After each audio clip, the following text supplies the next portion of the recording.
12 tahun menjanda itu bukan hal yang ringan. Benar. Apakah ada traumatisme terhadap keluarga sehingga Ayu bertahan dalam kesendirian?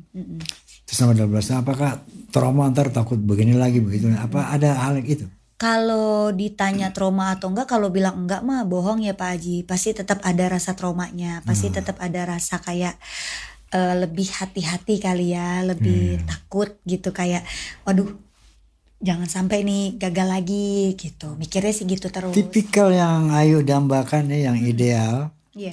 itu orangnya gimana ya? 1 ini, 2 ini, 3 ini. Ya, yang pertama pasti seiman. Seiman dulu Pak Haji. Oh, iman dulu. Iya, seiman. Terus Kaya. udah pasti kalau itu harus Pak Haji. Karena enggak gini Pak Haji, enggak maaf gitu ya. Maksudnya karena kita semakin dewasa kan gitu ya Pak Haji gitu, kayak kalau kayak kemarin-kemarin ngikutin kayak kita nggak bisa hidup sama cinta doang gitu Pak Haji gitu. Karena bukannya kita